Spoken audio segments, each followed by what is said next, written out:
Welcome back to Shelbz for the Culture. What's up, everybody? This is the place where Bravo, reality TV, and pop culture get the reunion treatment they deserve. It's just me in the studio today, so grab your beverage of choice because we've got a lot to unpack. We're talking Love Island USA finale and the ladies of Atlanta taking over Scotland, and a few hot topics that had me clutching my metaphorical peach. All right, let's clock in. So, hot topics. Let's start with the mess. I am gooped, gagged. I am shooketh that Melania Giudice is in legal trouble. I don't want to jump to any sort of conclusions. When it comes to Bravo cases, I only go off of what the Bravo docket says, and they have not come out with an episode on this, but the streets are talking. So allegedly, Melania Giudice had a physical altercation with somebody with Louis's initials. It has not officially come out saying Louis, but I mean, the evidence, it seems quite obvious that it might be Louis, and it's just blowing my mind. Like, that basically means that Louis,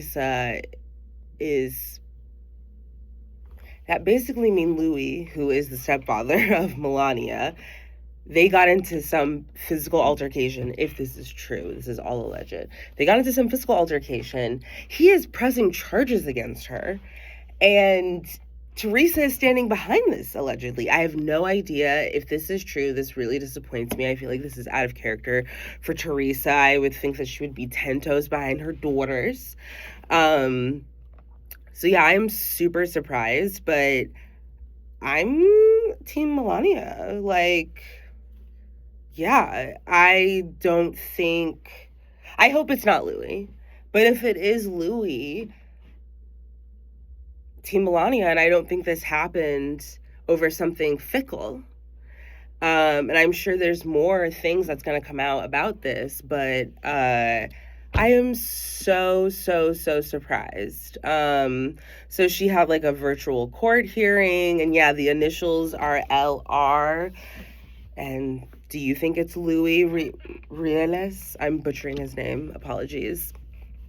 So moving on to some news that won't be shocking, and I'm sure you've all heard that Jax Taylor got photographed with his publicist, and that's just gross. That's the take.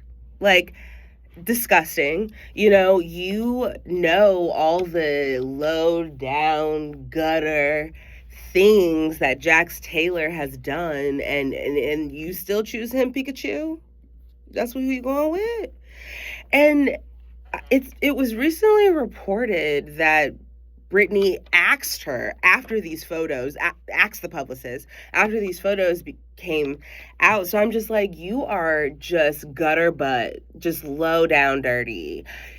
These are your clients. Like, keep it professional. Like, I mean, I'm thinking Julia Roberts, and why am I blanking on the title of that movie? But, she had standards, even though she was a lady of the night, she didn't do any kissing, and she was very on top of her dental care. And I'm just saying, like, there should be some sort of line when it comes to clients. And if you don't have that, I really don't respect you.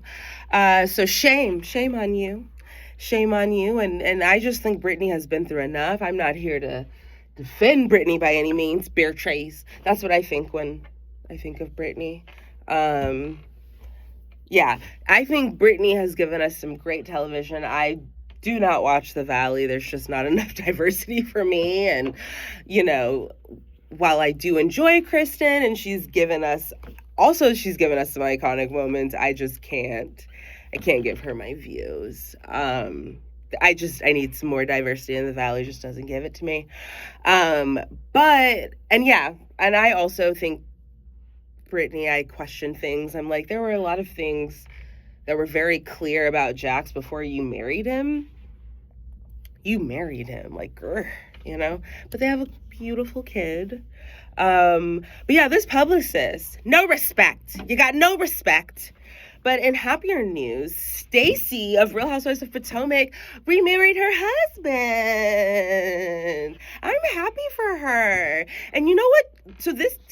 them getting remarried did not surprise me after like how the season went. But what did surprise me was not only that Ashley was invited, but she took Josh as her date. Why did she plan our faces with that whole breakup scene or breakup? Yeah, it was a whole to-do. Weren't they bowling or something? They were at some game thing. Like, I'm sure whatever the reasons were that she dumped him then are still true. So, but he's your wedding date? I'm not gonna lie, they do look cute together. And Monique is there. Everybody looks great. I mean, Stacy, I'm surprised you invited all these haters to your wedding. Jazzy is not in attendance. Wendy is there. Robin is there. Oh my God. Wait. No. Okay. Yes. Okay. So Robin is there. Did I miss Giselle? Did she not invite Giselle? Shady. I love it. But congratulations. And I'm super excited for the new season of Potomac to come back. I'm a little conflicted about Robin because I have always liked Robin, but I think I am a little like, I need her to sing for her supper a little bit in terms of getting my forgiveness, because it upset me and my homegirl when her and, what's his face? It upset me that she hid what was going on with her marriage and until the season was over, and then revealed everything that was going on with her and Juan behind a paywall. And like, that's not cool. If you're going to be on the show, I'm going to need you to be transparent. So I've always liked Robin. I feel like she gets into the mix. She asks questions that need to be asked.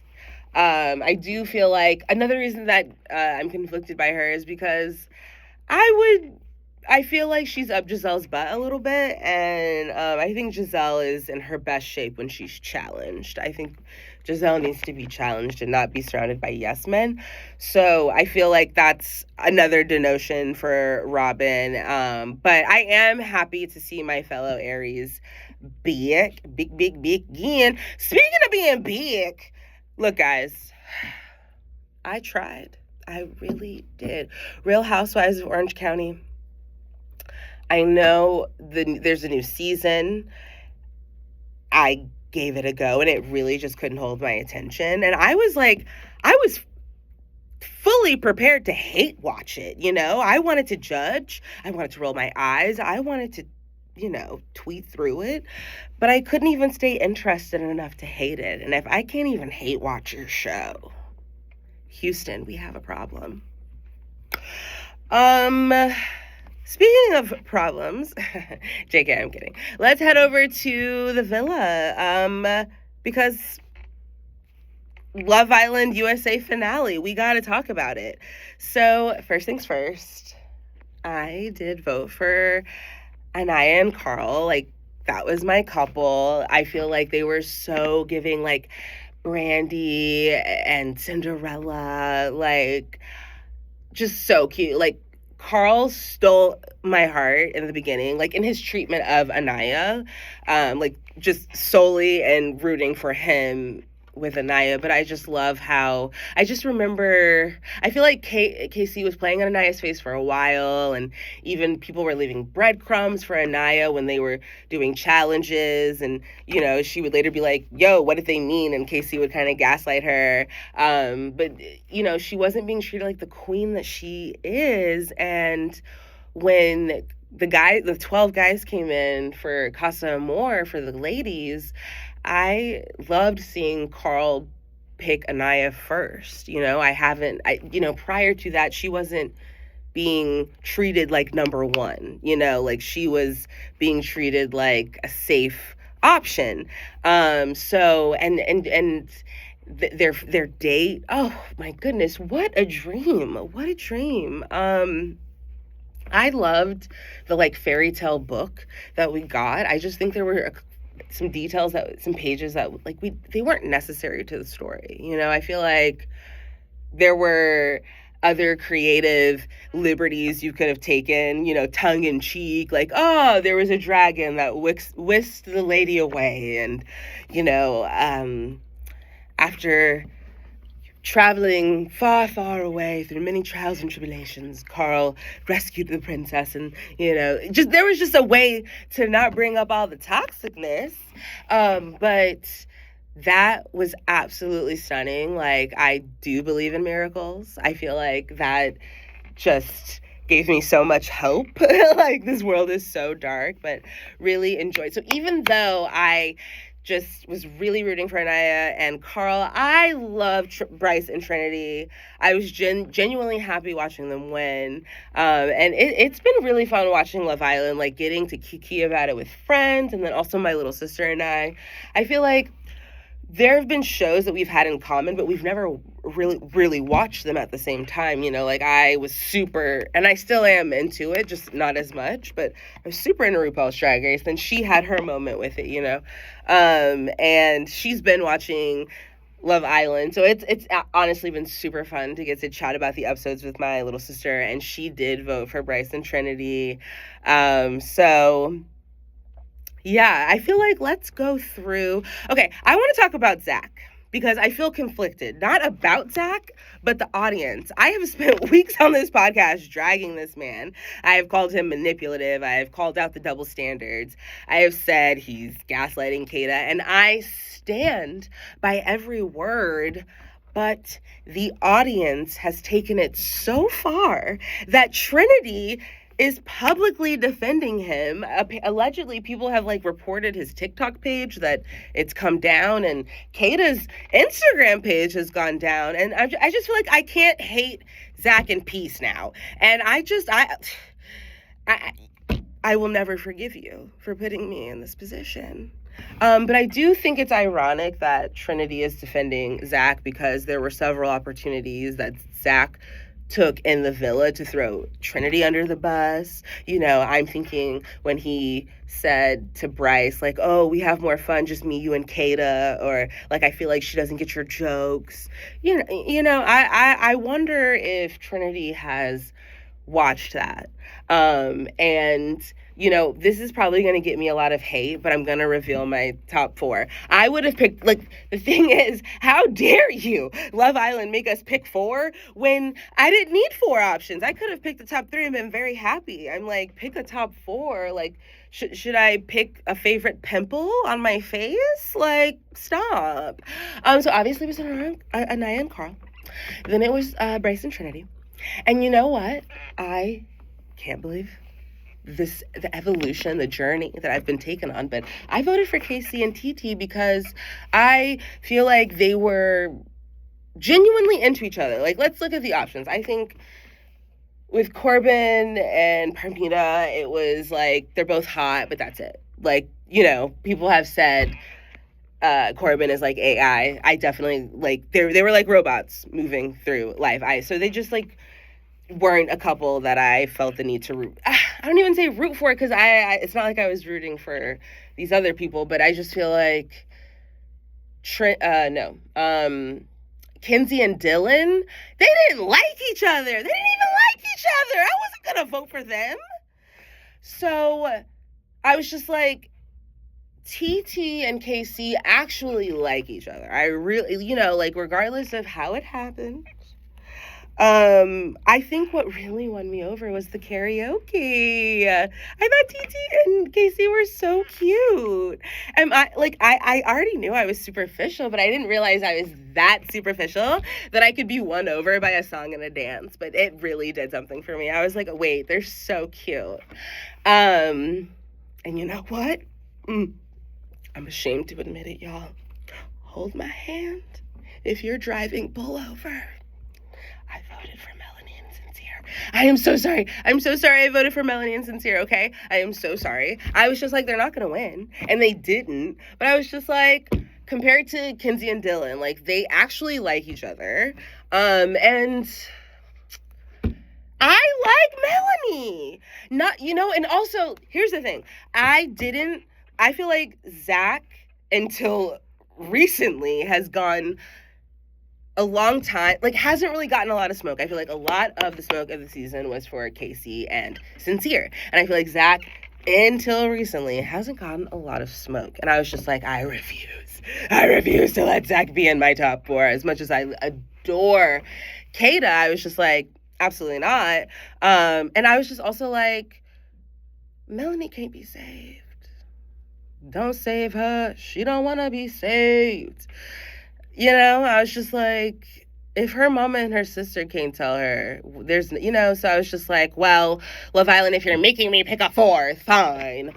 It's going to be Melanie and Sincere. Like, I wanted to, she don't want to be saved. And I thought there was hope for Kata, but you, the audience, not you, my people who are listening and watching, not you, but the masses, the streets, they have gone after Zach so much that I feel like Kata is going to, like, white knuckle it and, like, feeling the need to defend him. I mean, even Trinity is, and it's just going to make them closer. Damn it, guys. We had one job. Separate Zach and Kata. Damn it. All right, let's move on. So I didn't listen or watch the full episode, but Kinsey was on Call Her Daddy, and she was asked about the double standard between her and Sincere, and personally, yes. Like, maybe not in the way that everyone thinks, but I actually think a lot of the girls were being pick-me's. Like, take Kata. She had no problem criticizing Kinsey. She said, "You're moving like Sincere." Meanwhile, she was jumping up and down, proclaiming that she was Team Sincere with Anaya, another person that disappointed me. And I'm just like, girl, the math is not mathing. I honestly think defending Kinsey would have meant potentially upsetting Zach. And while Zach is hated outside the villa, inside, I feel like he low-key ran the place. Him and Bryce were a power duo. That bromance had, like, the social capital. He was coupled with arguably the hottest woman in the villa. Honestly, episode 1, it was Trinity for me. I was like, I'm just saying, arguably, for the masses, I feel like everyone has been talking about, like, Kata's face card, and she should be on America's Next Top Model. So, not to take away from any of the other ladies, but I do feel like everyone has been hailing Kata as the hottest. And I feel like Zach moved around like he was untouchable. And Zach strikes me as a guy that doesn't respect women. He only respects women that he finds attractive. And that doesn't mean he respects women. And I didn't like during the pieing challenge of Soul when she was crying. He's like, it's just a joke. It's just a joke unless it's affecting you. Or no, sorry. He said it's just a game. That's what he said. But when Kate is participating in the challenges the exact same way Zach was, suddenly her breakfast was revoked. But if there was a bombshell to make out with, Zach was just doing what he's here to do. And I'm not mad at it, but there was a double standard with Kata. So I'm just like, pick a lane. And so there was a double standard with Kinsey. There was. Parmita. Coming for Kinsey at After Sun, I really didn't understand. It really felt like she was, like, trying to have a moment. It didn't feel authentic. Like, I feel like a lot of ladies out there, I even remember when I was in high school, which I'm going to age myself right now. I graduated high school in 2010. I remember it'd be like, love ya, mean it, like, just, I agree that people do say I love you a little too liberally, but I don't think, it was just, like, a little pathetic of Parmita on After Sun to try to have a moment, but congratulations, I guess.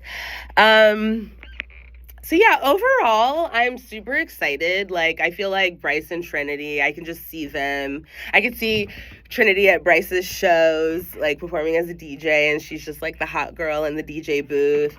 And, like, I feel like Trinity serves body, yaddy, yaddy face, and I'm looking forward to the photo shoots, the promos, the collabs. This was my first season of Love Island, and it was a fantastic first season for me. I fully understand why people are obsessed. And should I watch UK? I'm not sure. And if I can, I know we watch reality TV to escape and not be super serious about things, but sometimes serious things come up in conversation. Hesitation, if I can be real, come close. A hesitation I have with watching Love Island UK is the Black women are they're dispensable. They're kind of treated like Anaya was this season. Like, maybe I'm misspeaking here. Like, she wasn't treated as dispensable, but she was treated as a second option. But I think outside of Anaya and KC on the Love Island platform specifically, the Black contestants have been seen as secondary, and I do feel like that came up in this season, and I question if Zach would even be into Kata if she wasn't mixed. It's like she's urban enough, but not too urban. So now let's leave the villa, grab our passports, and head to Scotland with the peaches. So can we first discuss the fashion? Because even though nobody asked, Portia won best dress for me, okay? That outfit was giving mob boss, like the fur, like luxury widow collecting life insurance, walking into the room like she owns 3 casinos and everybody owes her money. And that sleek updo, perfection. And respectfully, the girls were sitting. No notes. And speaking of hair, Drew also looked incredible this entire trip. Like the hair, were they faux locks? I have no idea, but I was living, Say what you want about Drew, but she be hitting in the beauty department. So let's see. So once again, it came up about Kelly and her mans. I know Phaedra was like, couldn't be me, I would just get the dental strips or something to that effect and, give me the other for my bills. And we've been saying that over Chia, so I don't know what else to add to that. Like, that's just motherfucking crazy. You don't got nowhere to live, and your man's bought you some new teeth that are like some 6-figure new teeth. That's just crazy. And in the immortal words of that lady on Game of Thrones, shame. Shame. Shame. I'm just missing the bell. Okay? Insert the bell. So, Portia and Kelly making up. Reality TV excellence. This is exactly what housewives should be. Fight, argue, read each other, then move forward. Not because they're suddenly best friends, because that's just how you keep the show moving. And let's be honest, I think Portia also knew making up with Kelly was going to get under Shamia's skin. 2 birds, 1 stone, and very strategic. I respect the game. Yeah, and it's unfortunate that Shamia let it get to her. It's just so messy. It's like a family. I don't know who to believe. I really don't know who to believe, because sometimes I feel like as much as I love Portia, I don't trust her. I don't trust her. And I think generally speaking, a lot of housewives will come on the platform and just say something. You know what comes to mind? When Kenya was saying that Portia slept with Bolo. Just because you heard noises coming from down the hall. Like, it was so weak. And I just feel like in this season specifically, Portia has made several allegations without receipts. So I don't know what to believe, but I am glad that Portia and Shamir are finally like talking to each other. But yeah, I'm excited for the reunion. I've been seeing, Shamia doing interviews, and I've also seen headlines being like Shamia is going into the reunion with like no friendships to save. So keep it real. As long as you keep it real. I hate just allegations with no receipts. Just keep it real. And speaking of keeping it real, so Angela said that Pinky only like identifies through like her bank account, her work.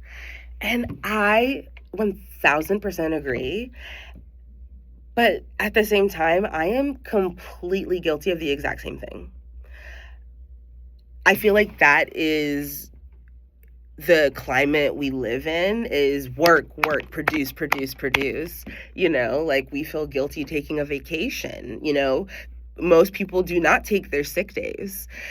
And that's just crazy. And I can relate to, who am I if my career isn't thriving? Like, that for some people, that might feel like the only thing they have control over, especially at a time like this. So I am not Pinky's biggest fan, but in that moment, I felt like I could relate to her. So yeah. And let's see. I'm a little torn on whether I want Pinky to return next season. Like, I would be so fine if she was like a one and doneer. There have been housewives who have given more that only got one season. Oh, I feel like I should say somebody now. Okay, this is not gonna be a popular one, but there was that one housewife on The Real Housewives of OC who pissed Heather off. Janella? This is gonna bother me.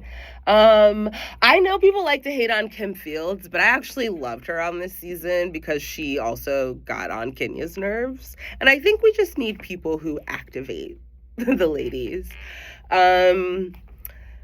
So yeah, I thought this was a good episode. I'm enjoying it, and it honestly made me want to go to Scotland. Like, I thought the accents were super hot, and watching the ladies do anything physical is always a key for me. And there was a moment where the guy was like, just do what we say, or whatever he said, and it was hot. Fabulous. No notes. So yeah, I think just one last thought on Pinky. I hope that she can be more authentic and show more facets of herself to us as the audience. But overall, I do like this cast. I feel like Pinky is just like super one note. I would love, the few family scenes we've gotten, I've enjoyed, and there are housewives, Kelly. I'm thinking of Brandy on Beverly Hills, who can't film with their kids, and it makes them feel one-dimensional, and I love seeing them being a great mother. So yeah, I hope to see Pinky give us more. I am enjoying this cast. I love seeing Portia and Phaedra be a duo. I really enjoy that. Angela is definitely the supreme of Atlanta, even though she's not the most seasoned. I feel like this is still her show. Yeah, MVP for Angela. So overall, Atlanta continues delivering. The friendships feel complicated. The fashion is incredible. The reads are landing, and I'm already looking forward to the reunion. So yeah, that's today's episode. Thank you so much. Like, now I need to hear from you. Did the right Love Island couple win? Am I giving Zach too much grace now that the internet has gone feral? Were the girls actually harder on Kinsey than they ever were on Sincere? And was Portia the best dressed housewife in Scotland? Or am I blinded by that mob wife aesthetic? Don't forget to follow the podcast and leave a 5-star review. If you're enjoying the show, subscribe on YouTube and come argue with me over on TikTok, because y'all know I love reading the comments, especially when they're wrong. Until next time, stay messy, stay Bravo coded, and remember, if you're going to come for somebody, bring receipts. Bye, everybody.